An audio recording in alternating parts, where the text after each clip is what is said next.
In the quaint suburban landscape of Oakwood Heights, life revolved around the intricacies of the Homeowners Association, or HOA, established to maintain property values and foster community spirit.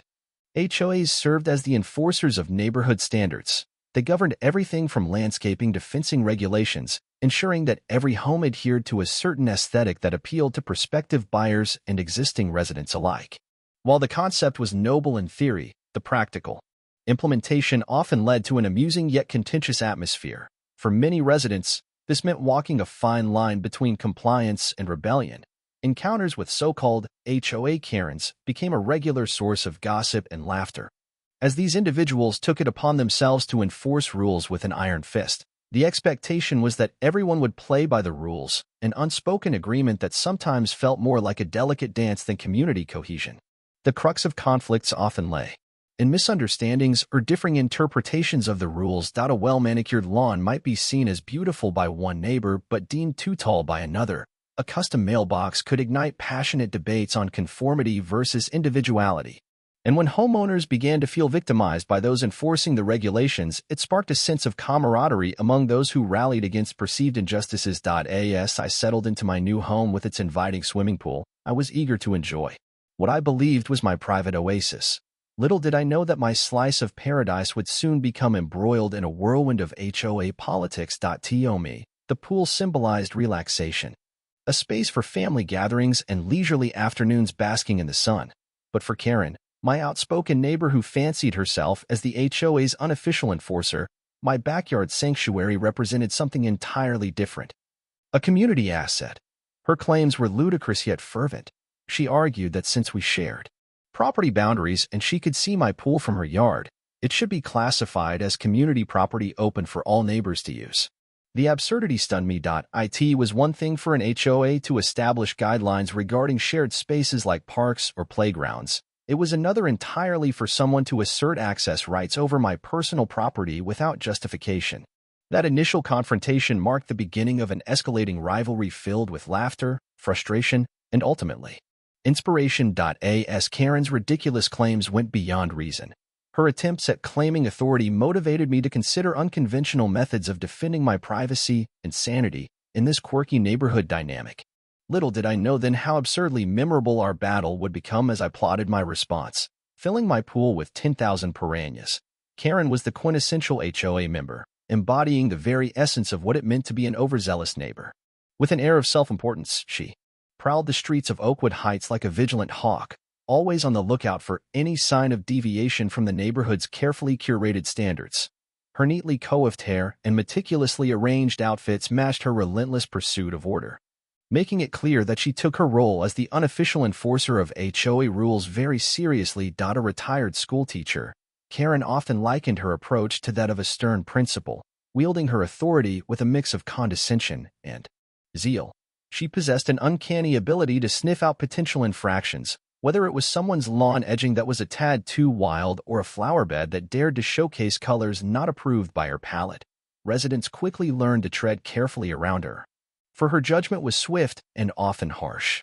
Conversations at neighborhood gatherings would shift uncomfortably whenever her name came up, as tales of her confrontations circulated like urban legends. One could hardly attend a community meeting without feeling the palpable tension whenever she spoke. Karen had a knack for turning mundane discussions about community events into impassioned debates on the importance of maintaining the image of Oakwood Heights. Her speeches were laden with exaggerated anecdotes, delivered with a theatrical flair. In her eyes, her intentions were rooted in love for the community. However, others saw a different narrative, a power trip fueled by her own insecurities. When I first moved into the neighborhood, I was blissfully unaware of Karen's reputation. However, it didn't take long for me to witness her confrontational nature firsthand. My initial encounter with her left me bewildered. During a casual stroll through the community park, I was approached by this petite powerhouse armed with a clipboard and an agenda. "Did you know your mailbox doesn't quite match the approved design?" she exclaimed, her eyes narrowing as if I had committed a grievous offense. But it was her claim regarding my pool that truly showcased Karen's overreaching sense of authority. With each word she spoke during our confrontation, I could feel the absurdity of her assertions wash over me like cold water. To her, The mere visibility of my private space from her yard granted her rights to dictate its use and access. It was this moment that crystallized my understanding of who Karen truly was, an embodiment of entitlement wrapped in a facade of community service. Despite the frustration she incited within me, I couldn't help but appreciate how Karen became both a catalyst for conflict and inspiration. Her relentless arrogance pushed me toward an outrageous plan to reclaim my space, setting the stage for our upcoming showdown and the bizarre adventure that would follow. The day Karen approached me about my pool remains etched in my memory as one of the most surreal moments of my life. It was a sunny Saturday afternoon, and I had just settled into a lounge chair with a book, relishing the peaceful ambience that enveloped my backyard. The sound of splashing water mingled with the chirping of birds when she suddenly appeared, clipboard in hand, her expression a mix of determination and indignation. "Excuse me," she called out, striding toward me with an air of authority that felt both comical and alarming. I couldn't help but wonder what infraction I had unknowingly committed this time. When she reached me, she didn't waste any time. "We need to discuss your pool," she stated with an intensity that suggested I had just committed a federal crime. At first, I assumed she was referring to something mundane, a missing pool cover or a fallen leaf perhaps. But the gravity of her tone escalated when she declared, "As a property adjacent to this pool, I must insist it be recognized as community property. It is visible from my yard, and therefore, I believe the neighborhood should have access to it." I blinked in disbelief, struggling to comprehend the absurdity of her assertion. My private sanctuary was suddenly being classified as an extension of her domain because it could be seen from her yard.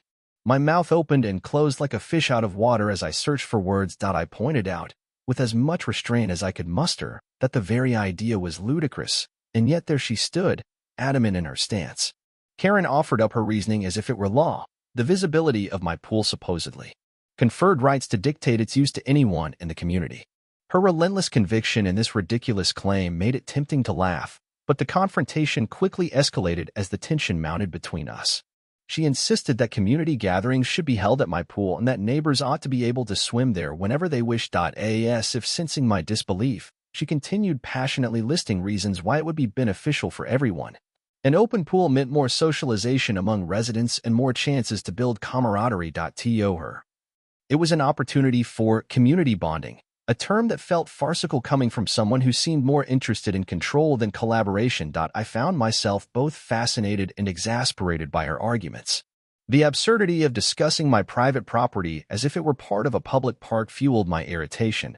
This wasn't just some garden party. This was my home, a personal retreat that I had painstakingly created for my family's enjoyment. It became clear that this dispute would not be resolved easily, and that Karen's bulldog tenacity would likely escalate the situation further.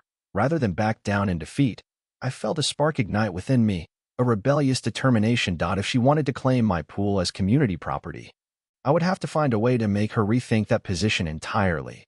Little did she know how far I was willing to go in defense of my sanctuary. The fallout from my confrontation with Karen rippled through Oakwood Heights faster than I could have imagined. Initially, I felt a wave of disbelief washing over me. How could she even think that her claims held any water? It was infuriating to have my autonomy questioned in such a nonsensical manner. I spent that night tossing and turning, the absurdity of it all gnawing at me. Each time I closed my eyes, I envisioned Karen poised with her clipboard, asserting authority over my backyard oasis as if it were her birthright. As days passed, the neighborhood atmosphere thickened with tension. Word of Karen's ridiculous claim spread like wildfire, leading to mixed reactions among the residents. Some neighbors expressed their support for my right to quietly enjoy my property, siding with the notion that Karen had crossed a line. "Don't let her bully you," one neighbor advised me during a chance encounter at the local grocery store. He recounted his own battles with her over grass lengths and flower choices, bonding us in a shared annoyance that sparked camaraderie. In stark contrast, there were those who wholeheartedly supported Karen, viewing her as the protector of the community's standards. A few avid attendees of HOA meetings voiced sentiments that were surprisingly sympathetic to her cause, people who considered her an ally in maintaining the integrity of Oakwood Heights. "She's just looking out for us all," one woman remarked over a glass of lemonade during a neighborhood barbecue. As she tipped her chin towards Karen's house, I felt frustration bubbling beneath the surface. Realizing how divided our little community had become over this ludicrous assertion, tensions escalated further when I began encountering several neighbors at the park or other common areas. Their glances often hovered between curiosity and judgment, caught in a whirlwind of gossip about the pool dispute. Kids played joyfully on one side while adults huddled in hushed conversations on the other, and there I stood, a reluctant centerpiece in this drama unfolding around me. Not wanting to show weakness, I maintained my composure as best as I could, but the steady stream of whispers and furtive glances began wearing on me, turning what was once my serene space into an arena of scrutiny. The simple joy of living in my home faded under this cloud of doubt and conflict. It was within this charged environment that my resolve solidified. I couldn't let Karen dictate how I enjoyed my home nor allow her elitist claim on my private space to fester unchecked.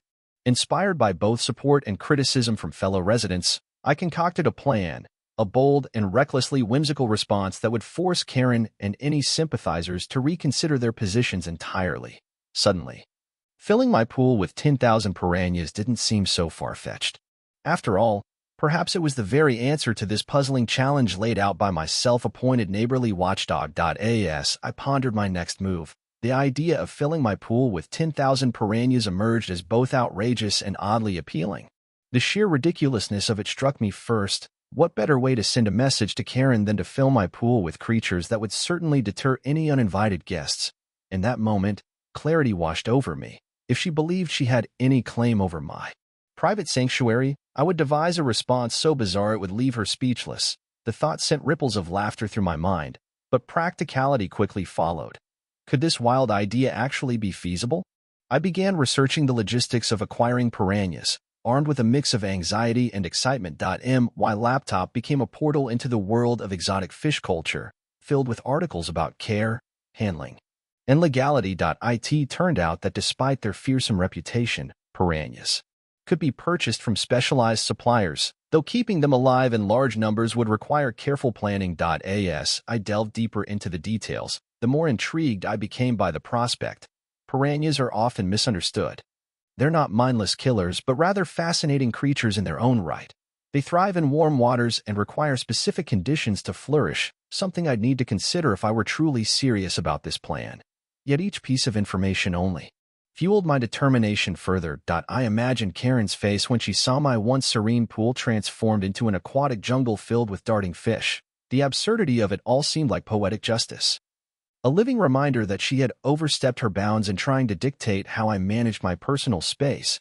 However, there were practicalities to consider: filtration systems for maintaining clean water, ensuring the fish wouldn't just die off before making a statement, and what neighbors might think, especially those still on Karen's side of the debate. Would they see this as a ridiculous stunt, or perhaps admire my audacity? I also thought carefully about safety. While piranhas have a fearsome reputation, they generally eat less aggressively than many people assume. Still, having 10,000 sharp-toothed fish wasn't without its risks. Ensuring that no one would get harmed was crucial for me as I plotted my course.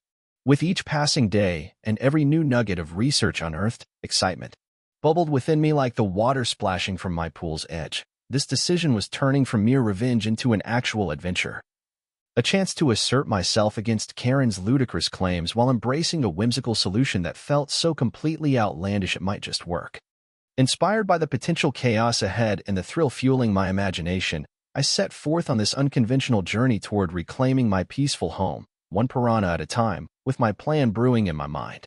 The next hurdle was sourcing 10,000 piranhas. It was a task that seemed both daunting and absurd, but I was determined to see it through. My first step involved diving deep into the world of exotic fish suppliers. I quickly discovered that piranhas weren't your typical pet shop find. They required specialized dealers, often operating through online storefronts or at remote aquatic farms. As I scoured the internet for suppliers, I came across a plethora of forums discussing piranha care, each thread more bizarre than the last. One particularly entertaining post detailed the author's experience of trying to keep piranhas in his backyard pond, which ended with him regretting the lack of secure fencing. Apparently, neighbors' cats had turned his dream into a feeding frenzy. The stories painted a vivid picture of both caution and comedy, urging me to ensure that my own acquisition would be handled with care and a little bit of whimsy. After some meticulous research, I managed to locate a reputable supplier several states away specializing in bulk orders of exotic fish. Placing the call was like entering an alternate universe. I half expected to hear a voice laced with intrigue and danger. Yes. I'd like to order 10,000 piranhas for a home aquarium project, I said, feeling slightly ridiculous. The supplier didn't blink an eye. Instead, he launched into a detailed conversation about the specific requirements for transport and care, but the logistics were where things got tricky. Transporting that many fish required precise timing and equipment. I couldn't just have them shipped overnight without ensuring they had proper oxygenation and temperature control. The supplier suggested renting a large aquarium truck equipped for such an undertaking. The idea of driving around with thousands of piranhas bouncing around in water felt like a scene from an absurd comedy. On the day of pickup, as I stood in front of the supplier's facility, I couldn't help but laugh at the situation unfolding before me. The truck parked outside was massive, like something out of a sci-fi movie dedicated to aquatic creatures. As I stepped inside, the sight was simultaneously exhilarating and slightly unsettling. Tanks filled with wriggling piranhas awaiting their new home. They looked almost cartoonish, darting back and forth with comical energy. "Do you have a plan for how to introduce them to your pool?" one of the staff members asked with a straight face. "You're not just going to dump them in there, are you?" I chuckled nervously at the thought. It hadn't fully sunk in just how wild my plan really was. By the time I drove back to Oakwood Heights, adrenaline surged through my veins. I was now the proud, or perhaps slightly mad, owner of 10,000 piranhas, ready to transform my pool into an aquatic spectacle that would surely make my neighbor reconsider any further claims on my property. With each mile, anticipation built within me. This would be an unforgettable chapter in my ongoing battle against Karen's overreach. The day had finally arrived. With a mix of excitement and nervous energy coursing through me, I stood outside my house, my backyard transformed into a spectacle awaiting the grand unveiling. The sun shone bright, illuminating the pool deck and enhancing the surreal atmosphere that was about to unfold. I could hear murmurs from neighbors gathered along the edges of my yard, their curious eyes peering over fences and into my backyard oasis. As I approached the gigantic aquarium truck parked in my driveway, the sight of it sent butterflies flittering in my stomach. This wasn't just transportation, it felt like an arena ready for chaos. The technician began unloading large tanks filled with thrashing piranhas, their scales shimmering under the sun as they darted wildly. They seemed to sense the anticipation in the air, thrumming with energy amidst all the curious onlookers. "Are you sure this is safe?" one neighbor called out skeptically from a distance. Arms crossed and expression mixed between concern and disbelief. "Those things can get aggressive. Only when they're hungry," I remarked back jokingly, attempting to lighten the mood while barely suppressing a grin at how absurdly wild this moment was. Beneath all the joking lay an undercurrent of trepidation. After all, I was about to release thousands of piranhas into my pool. As soon as the first tank tipped forward and released its contents into the water with a loud splash, gasps rippled through the crowd. Piranhas poured out like glimmering confetti, an uproarious amalgam of swarming scales and fin frenzy.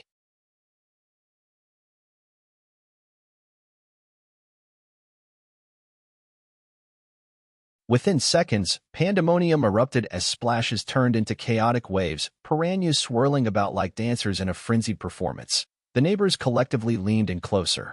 Curiosity transformed into applause as they witnessed what had until recently merely existed in their gossip-filled conversations. Children squealed with delight while a few adults exchanged incredulous laughs at this spontaneous aquatic circus.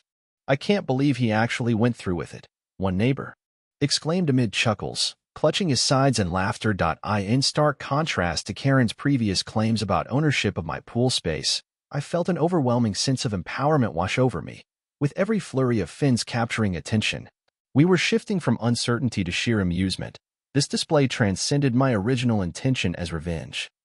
It morphed into an unexpected communal experience. As I stood there watching my pool transformed into an aquatic haven alive with wriggling piranhas, I couldn't help but think about how empowering it felt to reclaim my space in such an unconventional manner. It wasn't just about sending a message anymore. It was about flipping the narrative entirely on its head. One that promised joy rather than division, with residents now cheering rather than contesting anything further about property claims. I glanced around for Karen, but found only her stunned expression lingering among whispers and laughter of reluctant supporters swayed by today's transformation. In that moment, focused on nothing but exhilaration, the shared spectacle undeniably connected us all. I reveled in having taken bold action to celebrate individuality amidst quirky community living. The aftermath of my bold spectacle did not take long to reach Karen. It was as if an electric charge had surged through Oakwood Heights, drawing all eyes to my backyard. In stark contrast to the celebratory atmosphere. I could imagine Karen's face contorting with disbelief and outrage. She witnessed the transformed sanctuary she believed she had a claim over. Within hours, she was at my front door, her usually poised demeanor replaced by an uncharacteristic flare of indignation, eyes wide and hands on her hips. Karen confronted me in a voice taut with anger. "What have you done? This is completely unacceptable." Her tone dripped with both disbelief and fury, clearly struggling to process the chaotic scene unfolding mere feet away from us. As I stood there, a mix of satisfaction and amusement swelling within me, I couldn't help but appreciate the irony. This was the exact confrontation I had anticipated. "I'm just exercising my right to enjoy my own property," I retorted with a smirk, subtly thrusting her own previous claims back at her. The absurdity of the situation was palpable. She had spent weeks attempting to lay claim to my pool, and now here it was, overflowing with piranhas, a true testament to reclaiming my space. Word of Karen's outrage traveled quickly, spiraling through the neighborhood and eventually reaching the ears of the HOA board. Within a day, they gathered for an emergency meeting to address what they deemed an urgent community safety issue. It turned out that Karen had rallied several supporters who believed I had crossed a line into recklessness. Before I knew it, I was being summoned to present my case alongside Karen's claims against me. During the HOA meeting, held in a conference room bursting with tension, Karen laid out her grievances with dramatic flair. "This isn't just about fish," she proclaimed, an expression of martyrdom on her face. "It's about the integrity of our community. We cannot allow such reckless behavior to go unchecked." The disapproval in her voice echoed off the walls like clanging cymbals. However, as neighbors stepped forward to share their experiences, voices of support began to rise in favor of me and my piranha ploy. "Honestly, it looks fun," one resident chimed in, recalling her children laughing hysterically at the swimming spectacle. Another neighbor remarked how refreshing it felt to see spontaneous joy emerge from what once was a tense dispute. The tide began to turn against Karen's position as laughter mingled with voices echoing encouragement. In a twist no one saw coming, Karen appeared increasingly isolated at this gathering. Her outrage seemed almost comical in contrast to the camaraderie building among residents previously divided over my decision. It became clear that her standing in the community had suffered a serious blow. With one bold move, I managed not only to reclaim my private space, but to unite my neighbors in light-hearted defiance against overreaching authority. When the dust settled, I learned that often it isn't just about fighting back. It's about forging connections even in absurdity. And for Karen, this unexpected turn of events would surely remind her that sometimes reclaiming individuality can transform conflicts into unexpected opportunities for community bonding. In the wake of my dramatic piranha escapade, I braced myself for potential legal repercussions. It became evident that my actions had stirred a bubbling cauldron of both support and backlash within the community. Particularly among the members of the HOA. As murmurs of concern spread, questions arose around legality. Could I actually keep 10,000 piranhas in my pool? Was there any recourse Karen could take? The drama unfolded like a well-crafted play, each act intensifying with every passing day. Karen wasted no time in leveraging her connections within the HOA to escalate the matter to what she described as an urgent situation. Armed with claims of public safety hazards and violations of property rights, she made a concerted effort to rally support from other likewise-minded homeowners. This generated an unexpected mix of reactions. While many residents were amused and entertained by my bold display, others echoed Karen's concerns about liability and safety. Determined to assert her authority, Karen orchestrated legal counsel under the umbrella of HOA guidelines. Her attempts to press charges seemed more comical than consequential, as local laws on pet ownership, especially involving exotic and potentially dangerous animals, were generally relaxed. Nevertheless, there was anxiety over whether neighbors could claim damages for perceived harm from my aquatic army. Those fearing backlash began tiptoeing around their opinions, wrestling with their loyalties. However, I was ready. Buoyed by a newfound sense of community spirit spurred on by my antics, supporters emerged from unexpected corners. Residents who previously dismissed me suddenly offered enthusiastic backing after witnessing firsthand the joy that the spectacle had inspired. "Let him keep them," one neighbor exclaimed at an impromptu gathering at my house, rallying support against shouting claims made by Karen concerning community integrity. The initially divided neighborhood began shifting toward unity. People organized meetings not just to address my situation but also to set clearer guidelines within the HOA regarding matters of property rights and personal enjoyment.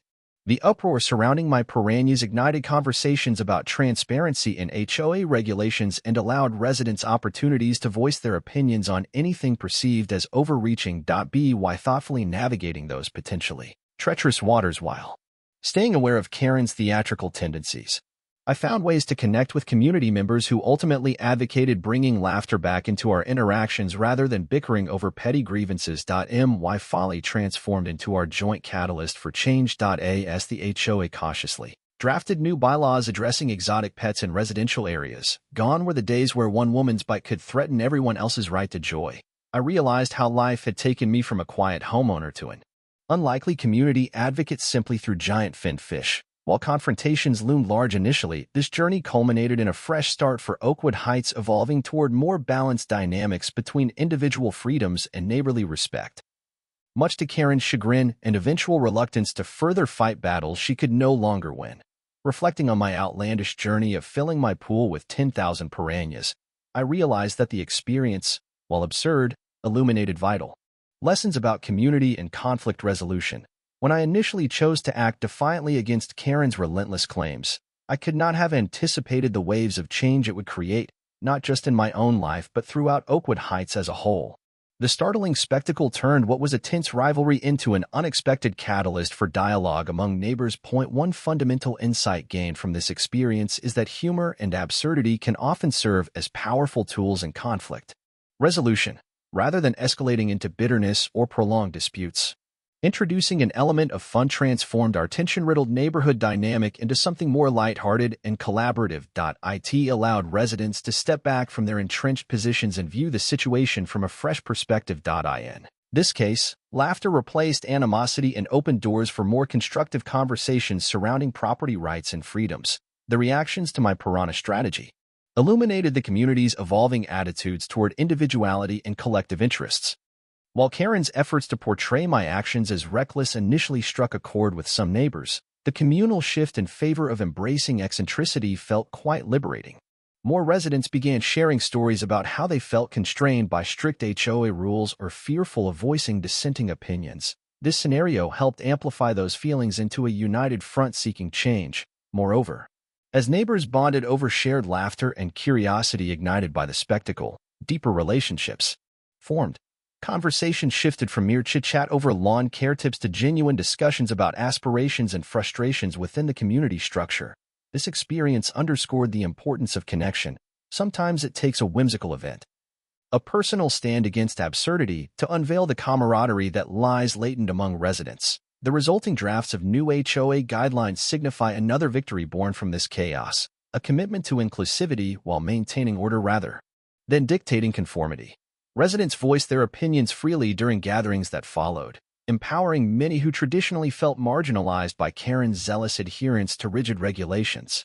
What emerged was not merely a concession to individual freedoms but an endorsement of understanding differing perspectives on community living. In aspiring towards harmony rather than division, we rediscovered what made Oakwood Heights vibrant. A balance between enjoying individual properties while respecting each other's right to exist without fear of undue scrutiny. Ultimately, the absurd Piranha episode became less about defiance and more about forging bonds and navigating conflicts in ways that fostered joy amidst chaos. And so, standing amidst newly formed friendships born out of shared silliness and reassessed boundaries, I came away with hope that our increasingly interconnected lives and neighborhoods like mine will lean toward compassion instead of judgment whenever absurd circumstances arise.